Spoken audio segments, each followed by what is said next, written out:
الحمد لله نحمده ونستعينه ونستغفره ونعوذ بالله من شرور أنفسنا ومن سيئات أعمالنا من يهده الله فلا مضل له ومن يضلل فلا هادي له وأشهد أن لا إله إلا الله وحده لا شريك له وأشهد أن محمدا عبده ورسوله يا أيها الذين آمنوا اتقوا الله حق تقاته ولا تموتن إلا وأنتم مسلمون يا أيها الناس اتقوا ربكم الذي خلقكم من نفس واحدة وخلق منها زوجها وبث منهما رجالا كثيرا ونساء واتقوا الله الذي تساءلون به والأرحام إن الله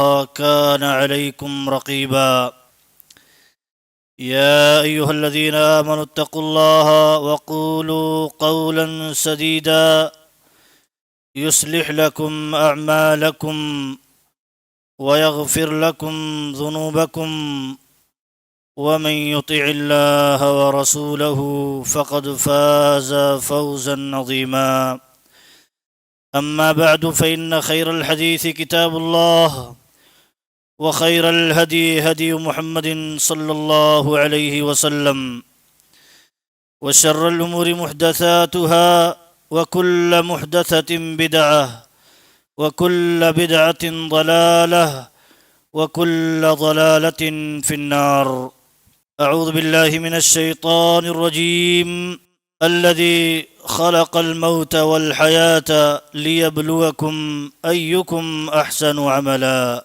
وقال تعالى أم حسبتم أن تدخلوا الجنة ولما يأتكم مثل الذين خلوا من قبلكم مستهم البأساء والضراء وزلزلوا حتى يقول الرسول والذين آمنوا معه متى نصر الله ألا إن نصر الله قریب۔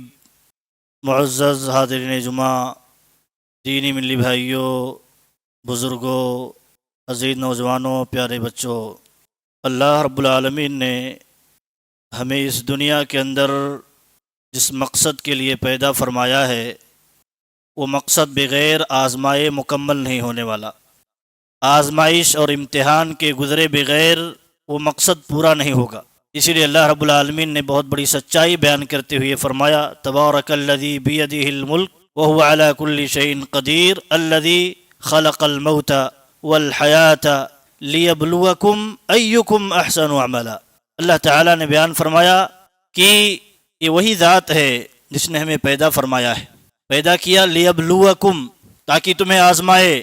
وہ آزمائش کئی طرح کی ہو سکتی ہے، اللہ تعالیٰ نے مختلف جگہوں پر اس کا تذکرہ کیا ہے، لیکن یہاں اختصار سے اللہ نے مقصد پیدائش کا ذکر کرتے ہوئے انسان کو یہ احساس دلایا ہے کہ یاد رکھیں ہم نے انسانوں کو کس مقصد کے لیے پیدا کیا ہے۔ الذی خلق الموت والحیات، یہ موت و زندگی کا نظام کیوں رکھا ہے؟ پیدا ہوتا ہے آدمی، پھر مر جاتا ہے، مختصر مدت کے لیے دنیا کے اندر آتا ہے اور رخصت ہو جاتا ہے۔ ایسا کیوں اللہ نے نظام رکھا ہے؟ دنیا کے اندر ہمیں کیوں لایا ہے؟ لیبلوکم، تاکہ تمہیں آزمائے۔ کیا آزمائے؟ ایکم احسن عملا، یہ دیکھے، یہ آزمائے کون اچھا عمل کرتا ہے اور کون اچھا عمل نہیں کرتا۔ اللہ تعالیٰ یہ دیکھنا چاہتا ہے۔ وَهُوَ الْعَزِيزُ الْغَفُورُ، جہاں آزمائش کا نظام ہے، جہاں آزمائش کے لیے رب العالمین خود امتحان لینے کے لیے ممتحن ہے، وہی اللہ رب العالمین کی طرف سے یہ فرمان بھی ہے کہ دیکھو وہ عزیز بھی ہے، غالب بھی ہے اور غفور بھی ہے، گرفت کرنے پر قادر بھی ہے اور معاف کرنے والا بھی بہت زیادہ ہے۔ تو لہذا بندہ اللہ رب العالمین کے خوف و امید میں رہتے ہوئے جو اسے بیلنس میں رکھے گا، اللہ کی اطاعت و فرما برداری میں لگائے رکھے گا، اس احساس اور اس عقیدے کو تازہ کرتے ہوئے اپنی زندگی کو آگے گزارے، اللہ تعالیٰ کی اطاعت و فرما برداری میں لگائے رکھے۔ اللہ تعالیٰ نے ایسے ہی ایک جگہ اور فرمایا، کہا دیکھو کہ ام حسبتم ان تدخلوا الجنہ، یہ سچائی ہمیں اپنے ذہن و دماغ میں بٹھانے کی ضرورت ہے کہ دنیا آزمائش کی جگہ ہے، یہاں جنت کی طرح نعمتیں نہیں ہیں، جنت کی طرح بالکل مصائب، مشکلات اور ناپسندیدہ چیزوں سے پاک دنیا نہیں ہے، بلکہ یہ دنیا ایسی ہی رچائی اور بسائی ہی گئی ہے تاکہ جگہ جگہ موقع بموقع آپ کو آزمائش سے دوچار کیا جا سکے۔ یہ سچائی جب ہمارے ذہن و دماغ میں ہوتی ہے تو چاہے ملک کے حالات کیسے بھی ہوں، چاہے گھر کے حالات کیسے بھی ہوں، اپنے اندرونی حالات کیسے بھی ہوں، آدمی اس میں یہ دیکھتا ہے کہ بھئی بہرحال یہاں ہمارے لیے آزمائش کا موقع ہے، آزمایا جا رہا ہے، ہمیں اس آزمائش میں کامیاب کیسے ہونا ہے، اس کی فکر مندی کی طرف بندہ توجہ دیتا ہے۔ اگر یہ نقطہ کمزور پڑ جائے تو پھر آدمی ایک دوسرے کو کوستے ہی رہ جاتا ہے اور اپنی ذمہ داریاں کیا ہے اس سے غافل ہو جاتا ہے۔ ایک دوسرے ہی کو کوستے رہ جاتا ہے بندہ، اپنی ذمہ داریوں کے تئیں وہ فکر مند نہیں ہو پاتا، اسے کیا کرنا چاہیے کیا نہیں کرنا چاہیے یہ احساس اسے نہیں ہو پاتا۔ کیوں؟ اپنی ساری کمزوریوں کا، سارے نقصانات، ساری مصیبتوں کا ذمہ دار وہ کسی اور کو سمجھتا ہے، اپنے آپ کو نہیں سمجھتا، اپنی غلطیوں اور اپنی معصیات اور نافرمانیوں کو نہیں سمجھتا، اس طرح سے وہ آزمائش میں ناکام ہو جاتا ہے۔ یہ بہت بڑی سچائی ہے اور یہ ہمیں ذہن و دماغ میں رکھنا چاہیے۔ اللہ تعالیٰ نے دنیا میں ہمیں پیدا ہی اسی لیے کیا ہے تاکہ آزمائے۔ وہ آزمائش کئی طرح سے ہو سکتی ہے، اس کا تذکرہ آئے گا۔ تو اللہ تعالیٰ نے بیان فرمایا ام حسبتم ان تدخلوا الجنہ، کیا تم یہ سمجھتے ہو یوں ہی جنت میں داخل کر دیے جاؤ گے، داخل ہو جاؤ گے؟ ولما یأتکم مثل الذین خلوا من قبلکم، حالانکہ ابھی تمہارے اوپر ایسی آزمائشیں نہیں آئی جو تم سے پہلے امتیں جو گزری ہیں ان پر آئی ہیں، اور ابھی بغیر آزمائش سے گزرے ہوئے سمجھتے ہو جنت مل جائے گی۔ مستہم البأساء والضراء، مشکلات انہیں کیا کیا لاحق ہوئیں، ہر طرح کی مشکل لاحق ہوئی، فقیری کی مشکلات ہو، بیماری کی مشکلات ہو، دوسروں کی طرف سے مشکلات ہو، ہر طرح کی مشکلات انہیں لاحق ہوئیں۔ مستہم البأساء والضراء وزلزلوا، اور مشکلات اتنے سنگین کہ بالکل جھنجھوڑ دیے گئے ہوں، جیسے مشکلات سے بالکل جھنجھوڑ دیے گئے ہوں، اس طرح کی آزمائشیں، اس طرح کی مشکلات۔ حتی یقول الرسول والذین آمنوا معہ متی نصر اللہ، یہاں تک کہ رسول جو اس قوم میں بھیجے گئے تھے اور ان کے ساتھ ایمان لانے والے مومنین پکار اٹھے کب اللہ کی مدد آئے گی، بڑی مشکلات ہیں، حالات بڑے ناسازگار ہیں، اللہ کی مدد کب آئے گی؟ اللہ رب العالمین نے آگے ذکر کیا الا ان نصر اللہ قریب۔ یاد رکھو اگر اس طرح کی سچویشن ہو، معاملات ماحول ہو اور حالات ایسے بن گئے ہوں مشکلات کے، آزمائش کے، تو آپ یاد رکھیے صبر کے ساتھ، استقامت کے ساتھ اگر دین پر قائم ہیں تو رب العالمین ہم سے وعدہ فرماتا ہے الا، خبردار، کان کھول کر کے سن لیں، اگر کہیں شبہ ہے اس کو دور کر لیں، اگر کہیں کمزوری ہے اسے یقین میں تبدیل کر لیں، شک ہے شک کو دور فرما لے۔ الا ان نصر اللہ قریب، اللہ تعالیٰ کی مدد بہت قریب ہے۔ اللہ کی مدد ہے ایسا نہیں کہا اللہ تعالیٰ نے، اللہ کی مدد بہت قریب ہے، آپ کو لاحق ہونے والی ہے۔ ان مع العسر یسرا، ان مع العسر یسرا، مشکل آئی ہے تو مشکل کے ساتھ ہی تو آسانی ہے جی، مشکل کے ساتھ ہی تو فراوانی ہے، مشکل کے ساتھ ہی اللہ تعالیٰ کی طرف سے مدد ہے، نصرت ہے، یہ اللہ تعالیٰ کا وعدہ ہے۔ پہلے سچائی بیان فرمائی، کہا آزمائے بغیر تو جنت میں نہیں جا سکتے، آزمائش سے گزرے بغیر جنت میں نہیں داخل ہو سکتے، اور آزمائے گئے پہلے کے لوگ بھی، اور آزمائش میں اتنی آزمائش تھی کہ پکار اٹھے اللہ کی مدد کب آئے گی، اللہ کی مدد کا وہ سوال کرنے لگے، تو اللہ تعالیٰ نے مدد بھی نازل فرمائی، دنیا میں بھی عزت غلبہ اور قوت عطا فرمائی، ثبات قدمی عطا فرمائی، اور آخرت میں بھی اللہ تعالیٰ نے انہیں، اللہ تعالیٰ اپنی جنت سے انہیں نوازا۔ یہاں اللہ تعالیٰ نے ایک اور آیت میں ذکر فرمایا ہے احسب الناس ان یترکوا، یاد رکھیں اس سے فرار نہیں ہے، ہمیں آزمائش سے فرار نہیں ہے، کوئی پیسے کی بنیاد پر، کوئی طاقت کی بنیاد پر، کوئی حکومت کی بنیاد پر، کوئی کسی بنیاد پر سوچے کہ مشکلات اور آزمائش سے فرار ہے، یہ سوچ ہی غلط ہے، یہ سوچ درست نہیں ہے۔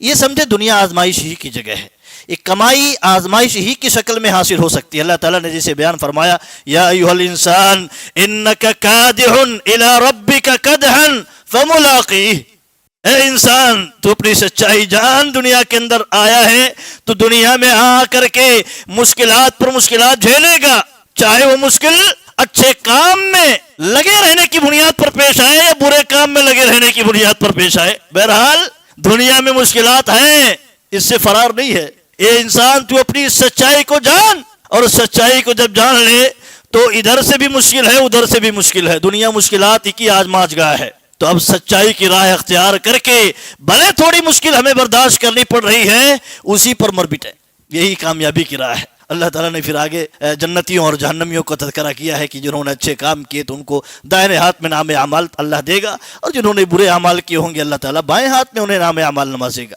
تو انک کادح یا ایھا الانسان، اے انسان تو اپنی سچائی جان لے، اپنی حقیقت پہچان لے، اس سے فرار نہیں اختیار کر سکتا ہے کوئی بھی، کسی بھی طاقت کی بنیاد پر کوئی بھی مقام مرتبہ، کوئی بھی دنیا کی طاقت حاصل ہو جائے، اس سے فرار نہیں ہے۔ بہرحال بادشاہ بھی آزمائے جاتے ہیں، عام آدمی بھی آزمایا جاتا ہے، رعایا بھی آزمائی جاتی ہیں، حکومتیں بھی آزمائی جاتی ہیں، رب العالمین کی آزمائش کے نظام میں ہر کوئی چل رہا ہے، اس سے فرار نہیں اختیار کر سکتا ہے۔ اللہ تعالیٰ نے بیان فرمایا حسب الناس ان یترکوا ان یقولوا آمنا وهم لا یفتنون، اجی ایسے تو سب آزمائے جا رہے ہیں، لیکن ایمان والوں کو خصوصی آزمائش سے گزرنا پڑتا ہے۔ کیوں؟ آزمائش کے بعد جو رزلٹ ملنے والا ہے، وہ انعام ملنے والا ہے، وہ بہت بڑا ہے، بہت بڑا، اس کا تصور ہم نہیں کر سکتے۔ تو اللہ تعالیٰ انہیں خصوصی آزمائش سے بھی گزارتا ہے، جنہیں کہ کسی جاب پر یا کسی عہدے پر کسی مقام پر لانا ہوتا ہے تو عام لوگوں کے بنسبت انہیں اور زیادہ خصوصی انٹرویو سے گزرنا ہوتا ہے، خصوصی پروسیس سے گزرنا ہوتا ہے، تب جا کر کے وہ مقام اور عہدہ انہیں ملتا ہے۔ ایسے مومنوں کے بارے میں اللہ تعالیٰ نے فرمایا احسب الناس ان یترکوا ان یقولوا آمنا وهم لا یفتنون، اجی مومنو، کیا تم نے ایمان لانے کے بعد یہ سمجھ لیا ہے کہ آزمائے نہیں جاؤ گے؟ آزمائے نہیں جاؤ گے؟ دنیا میں اللہ تعالیٰ ایمان کا رزلٹ فوری نہیں دے گا، آزمائے گا، اور آزمائش کے بعد کچھ رزلٹ بظاہر آپ کے ایمان پر قائم رہنے کے لیے، ثابت قدم رکھنے کے لیے کچھ بظاہر ظاہر کر دے گا، لیکن دنیا دار الجزا نہیں ہے، اس لیے پورے جزا کی، پورے بدلے کی امید دنیا کے اندر بندہ نہ کرے۔ یہاں آزمائشیں زیادہ ہیں، رزلٹ، آسانیاں، اور ایسے ہی جو اللہ تعالیٰ کی طرف سے نعمتوں کی نوازش ہوتی ہے وہ پورے طور پر نہیں ہے۔ یہاں اللہ تعالیٰ کی طرف سے ہے، لیکن پورے طور پر بدلے کی امید لیے بیٹھا رہے آدمی، ایک رکعت نماز پڑھے، 2 رکعت نماز پڑھے اور کہے کہ نماز کا بدلہ اور رزلٹ نہیں دکھائی دے رہا، اور اللہ کے متعلق سوء ظن کا شکار ہو جائے، دین سے بیدار ہو جائے، علماء سے بیدار ہو جائے، جماعت سے بیدار ہو جائے، یہ تو اپنی ناکامی اس نے اپنے ہاتھوں مول لے لی، ناکام ہو گیا۔ بلکہ اللہ رب العالمین نے کہا احسب الناس ان یترکوا ان یقولوا آمنا وهم لا یفتنون، لوگ یہ سمجھ بیٹھے ہیں کہ ایمان لے آئے تو اب آزمائش سے نہیں گزرنا ہوگا، ابھی تو آزمائش سے گزرنا ہے، ابھی تو اور مرحلہ آزمائش کا شروع ہونے والا ہے، کئی آزمائشیں اور ہیں۔ اللہ تعالیٰ نے فرمایا آگے وَلَقَدْ فَتَنَّا الَّذِينَ مِن قَبْلِهِمْ فَلَيَعْلَمَنَّ اللَّهُ الَّذِينَ صَدَقُوا وَلَيَعْلَمَنَّ الْكَاذِبِينَ، اللہ رب العالمین آزمائش کی بھٹی سے ہمیں ضرور گزارے گا، جیسے تم سے پہلے لوگوں کو گزارا ہے، گزارے گا اس لیے کہ اس بھٹی میں اصلی ہی چیزیں برقرار رہ پائیں گی، نقلی چیزیں ضائع ہو جائیں گی، راکھ بن جائیں گی، بیکار ہو جائیں گی۔ اللہ تعالیٰ آزمائش کی بھٹی سے ہمیں نکھارنے کے لیے، ہمیں اور زیادہ مضبوط کرنے کے لیے، اور زیادہ قیمتی بنانے کے لیے اللہ رب العالمین اس بھٹی سے گزارتا ہے۔ وَلَيَعْلَمَنَّ اللَّهُ الَّذِينَ صَدَقُوا وَلَيَعْلَمَنَّ الْكَاذِبِينَ، اللہ تعالیٰ چاہتا ہے اس آزمائش کے مرحلے سے گزار کر کے سچوں اور جھوٹوں میں تمیز کر دے۔ سچا کون ہے حقیقت میں، سچا مومن کون ہے اور سچا مومن کون نہیں ہے، دنیا کے اندر یہ فلٹر کا نظام اللہ نے رکھا ہے۔ یہاں یہ رزلٹ ہے دنیا کے اندر، پتہ چل جاتا ہے کہ سچا کون ہے آزمائش میں اور کون سچا نہیں ہے، مخلص کون نہیں ہے، دین کے معاملے میں، ایمان کے معاملے میں، عقیدے کے معاملے میں، اپنے مسلک کے معاملے میں کون مخلص ہے، کون مخلص نہیں ہے، اس آزمائش کے مرحلے سے یہ کلیئر ہو جاتا ہے۔ دنیا میں یہ رزلٹ ہے۔ تو یہ سچائی جب ہم اور آپ جان لیں تو اب اس کے بعد ہمارے لیے ایک مرحلہ یہ آتا ہے کہ دیکھیں، جانیں کہ دنیا میں کتنی طرح کی آزمائشیں اللہ رب العالمین ہم پر ڈالتا ہے، اور کن کن آزمائشوں سے ہمیں اللہ رب العالمین گزارتا ہے، تاکہ یہ نہ رہے کہ بھئی یہ آزمائش تو کچھ اور ہے، ہم پر اللہ رب العالمین کو یہ آزمائش نہیں ڈالنا چاہیے تھا۔ سمجھ لیں سرسری طور پر پہلی بات یہ ہے، اللہ رب العالمین نے فرمایا ہم تمہیں ضرور آزمائیں گے، خوف کے ذریعہ بھی۔ خوف کبھی ایسا ماحول طاری ہو جائے گا کہ خوف لگے گا، ڈر لگے گا۔ مکہ کے حالات کیسے تھے کہ اپنے ایمان کو بچانے کے لیے لوگ خوف و ہراس کے ماحول میں رہتے تھے، لیکن اللہ پر توکل اور ایمان کی بنیاد پر اس کی ایمان کی حفاظت کے لیے ہر مشکل برداشت کرنے کے لیے تیار بھی تھے۔ کیوں؟ اللہ کی جنت کی امید، اللہ رب العالمین کا تقرب حاصل کرنے کی امید جو انہیں تھی، اس کی بنیاد پر ساری مشکلات ہیچ تھی، کچھ بھی نہیں لگتا تھا انہیں۔ قربان ہو جائے، کبھی بھی مکہ کی ان مشکل حالات، سخت ترین حالات میں بھی کوئی ایک واقعہ بھی نہیں ملتا ہے کہ وہ اسلام لانے کے بعد مرتد ہوا ہو۔ گھر چھوڑ دیا، جائیداد چھوڑ دی، پراپرٹی چھوڑ دی، تجارت چھوڑ دی، لیکن دین نہیں چھوڑا۔ خوف کے ذریعے آزمایا جائے گا، خوف کا ماحول طاری کر کے بھی آزمایا جائے گا، لیکن وہ مختصر مدت ہوتی ہے، گزر جاتا ہے پھر وقت۔ اس میں قائم رہنا، ثابت قدم رہنا، دین کی حفاظت کر لینا، یہی کمال ہوتا ہے۔ آگے فرمایا اللہ تعالیٰ نے بھوک کے ذریعے کبھی آزمائے گا، اور ایسے ہی مالوں کے اندر، تجارت کے اندر کمی کر کے اللہ تعالیٰ آزمائے گا، اور کبھی اپنے عزیزوں کو اللہ تعالیٰ چھین کر کے آزمائے گا، اور پھلوں میں کبھی کمی کر کے آزمائے گا۔ اللہ تعالیٰ نے آگے فرمایا وبشر الصابرین، کرنا کیا ہے؟ دیکھو یہ نظام آزمائش چلتی رہے گی، اس طرح کی آزمائش میں گزرنا پڑ سکتا ہے مرحلہ وار۔ کرنا ہمیں کیا ہے؟ سنیں، صبر کرنا ہے۔ صبر کرتے ہوئے اپنے اصل اور اپنے دین اور اپنے مقصد حیات کی حفاظت کرتے رہنا ہے، یہی اصل ہے۔ اور کیسے ہوگا؟ وہ صبر کے ذریعہ ہوگا۔ وبشر الصابرین، صبر کرنے والوں کو بشارت سنا دو، بشارت، خوشخبری۔ بشارت ایسی ہے کہ آدمی اس کو پا جانے کے بعد ساری مشکلات بھول جائے گا۔ وبشر الصابرین، صبر کرنے والوں کو ایسی مشکلات میں بشارت سنا دو، کس کی؟ انما یوفی الصابرون اجرهم بغیر حساب۔ اللہ رب العالمین فرماتا ہے صبر کرنے والوں کو ایسے اجر کی، ایسے نعمتوں کی بشارت سنا دو جو بلا حد و حساب ہے۔ مفسرین اکرام اس آیت کی تفسیر میں کہتے ہیں اللہ تعالیٰ قیامت کے روز ایسے لوگوں کو لائے گا جن کی نیکیاں کم پڑ جا رہی ہوں گی، جنت میں داخلے کے لیے اللہ تعالیٰ فرمائے گا دیکھو ان کے نام اعمال میں کیا کہیں صبر ہے، دین پر قائم رہتے ہوئے صبر کیا ہے مشکلات پر۔ دیکھا جائے گا تو صبر کا کہیں خزانہ مل جائے گا، تو اللہ تعالیٰ بیان کرے گا، کہے گا اللہ تعالیٰ کہ ان کے اس صبر کی بنیاد پر ان کو جتنی نیکیوں کی ضرورت ہے، جتنی نیکیوں کی ضرورت ہے، اتنی نیکیاں ان کے نام اعمال میں لکھ دی جائیں اور اس بندے کو جنت میں داخلہ نصیب فرما دیا جائے۔ اللہ اکبر۔ یہ ہے وبشر الصابرین، صبر کرنے والے کو بشارت سنا دو، جنت کی بشارت سنا دو، لا محالہ انہیں جنت ملنے ہی والی ہے۔ صبر کیے ہیں تو یہ رزلٹ صبر کا اتنا بڑا ہے کہ نیکیوں کی کمی بھی ہو جائے گی، اللہ تعالیٰ اس صبر کے بدلے نیکیاں بھر دے گا خزانے میں اور جنت نصیب فرما دے گا۔ الذین اذا اصابتهم مصیبہ قالوا انا للہ وانا الیہ راجعون۔ صبر وہ بھی کیسا؟ کبھی ایسا ہوتا ہے مشکلات میں رود ہو کر کے آدمی اس کے بعد جب کوئی چارہ نہیں رہ جاتا تو کہتا ہے صبر کر رہا ہوں۔ یہ تو صبر العام ہے، صبر الکرام ہونا چاہیے۔ اچھے لوگوں کا صبر یہ ہے کہ جب مصیبت نازل ہو، نبی صلی اللہ علیہ وسلم نے بیان فرمایا اس وقت ہی صبر کا دامن تھامے رکھے۔ بعد میں تو ہر کوئی صبر کرتا ہے، ہر کوئی صبر کرتا ہے، مجبور ہے، کوئی چارہ ہی نہیں اس کے پاس، لیکن اس صبر کو عبادت تصور کرتے ہوئے اور صبر کو صبر کی نیت سے انجام دیتے ہوئے جو انجام دیتا ہے، اس مرحلے کو گزارتا ہے، اس کے لیے بشارت ہے۔ الذین اذا اصابتهم مصیبہ، جیسے مصیبت لاحق ہوئی تو کیا کہتے ہیں؟ انا للہ وانا الیہ راجعون۔ ہم تو اللہ کے غلام ہیں اور اللہ کے غلام ہیں تو اللہ نے مصیبت ڈالی تو ہمارا کام یہ ہے کہ مصیبت میں اللہ کو راضی کرتے ہوئے صبر کا دامن تھامے رکھیں، صبر کا دامن تھامے رکھتے ہوئے اللہ کو راضی کر لیں۔ انا للہ وانا الیہ راجعون۔ کیوں صبر کریں؟ کیونکہ اس کی طرف لوٹ کے دن ایک نہ ایک دن جانا ہے اور اس کا رزلٹ اور بدلہ اللہ سے ہمیں ملنے والا ہے، یہ یقین ہے اس لیے۔ اور آگے اللہ تعالیٰ نے بیان فرمایا اولئک علیہم صلوات من ربہم ورحمۃ واولئک هم المہتدون۔ یہی اللہ رب العالمین کی رحمتوں کے اور ہدایت کے مستحق ہیں اور یہی لوگ حقیقت میں ہدایت یافتہ ہیں۔ اللہ تعالیٰ نے یہ سچائی بیان فرمائی ہے۔ تو یہ آزمائش کی کچھ قسمیں ہیں اور آزمائش میں کیا کرنا اللہ تعالیٰ نے مختصر یہاں ذکر فرمایا ہے۔ ایسے ہی دیکھیے آزمائش کی ایک قسم یہ ہے کہ ہمیں ایک دوسرے سے بھی آزمایا جا سکتا ہے۔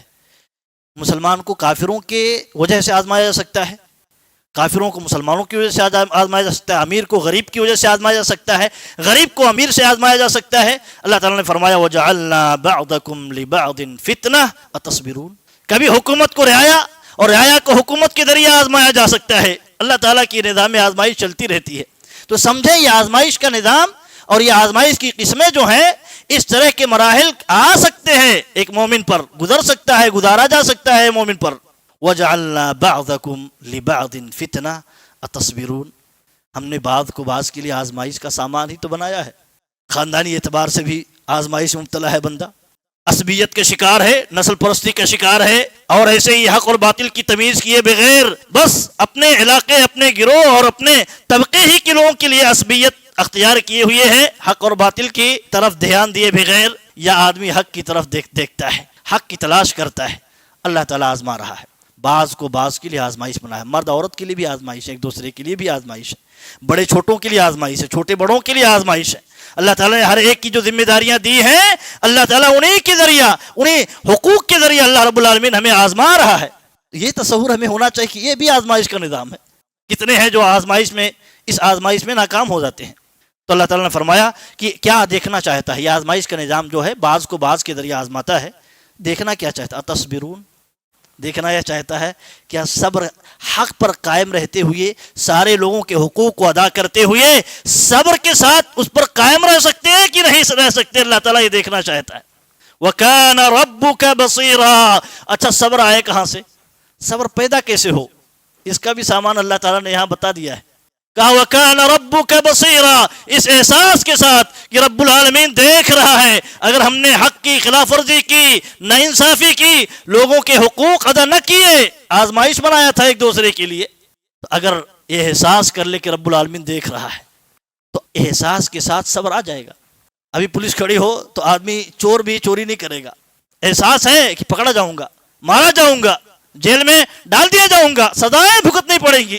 تو رب العالمین کے دیکھنے کا احساس، اللہ رب العالمین کے گرفت کا احساس بندے کو صبر پر آمادہ کر دیتا ہے. ایک تو لالچ جنت کی، اور ایک رب العالمین کی گرفت اور پکڑ کا ڈر، یہ بندے کو صبر پر آمادہ کر دیتا ہے.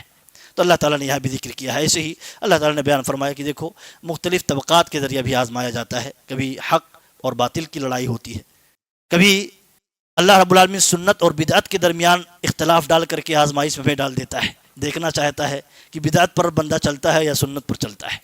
کبھی اسلام اور کفر کی اور ایمان اور نفاق کی ایک طرح سے سچویشن قائم کر کے اللہ رب العالمین ہمیں آزمانا چاہتا ہے. نبی صلی اللہ علیہ وسلم کے زمانے میں صحابہ کرام کا ایک طبقہ تھا جو مومنوں کا طبقہ تھا، اسی بیچ میں ایک طبقہ تو تھا جو اپنے آپ کو مسلمان کہتا تھا لیکن منافق تھا. آزمائش میں تھے. اللہ تعالیٰ آزماتا ہے. اس طرح بہت ساری آیتیں اللہ نے ذکر کی ہے. یہ بہرحال مختصر طور پر یاد رکھیں، یہ آزمائش کا ایک انداز ہے اللہ رب العالمین کا. ایسے ہی اللہ رب العالمین کبھی ایسے بھی آزماتا ہے. کفار کو مسلمانوں کے مقابلے میں بہت کچھ نواز دیتا ہے، تو کوئی یہ نہ سمجھے کہ وہ حق پر ہیں اس لیے اللہ نواز رہا ہے. بدعتیوں کو اہل سنت کے مقابلے میں، اہل الحدیث کے مقابلے میں بہت کچھ نواز دیتا ہے. تو یہ تصور ہمارے ذہن و دماغ میں نہ ہے کہ اللہ رب العالمین اس سے خوش ہے. یہ نہیں، یہ معیار نہیں ہے. ہم یہ دیکھیں وہ کتنا حق پر ہے، کتنا باطل پر ہے. اللہ رب العالمین کبھی مخالفتیں کرنے کی بنیاد پر بھی بطور سزا، بطور ڈھیل، بطور مہلت، بطور استدراج اللہ رب العالمین عطا فرما دیتا ہے دنیا، کیونکہ یہ دار الجزا نہیں ہے. دار الجزا نہیں، یہ دار الامتحان ہے. جو دیا ہے وہ بھی آزمائش کے لیے دیا ہے. اللہ رب العالمین نے سلیمان علیہ السلام کا واقعہ ذکر کرتے ہوئے کہا اللہ تعالیٰ نے بادشاہت عطا فرما دی. تو سلیمان علیہ السلام کہتے ہیں ھذا من فضل ربی لیبلونی ااشکر ام اکفر.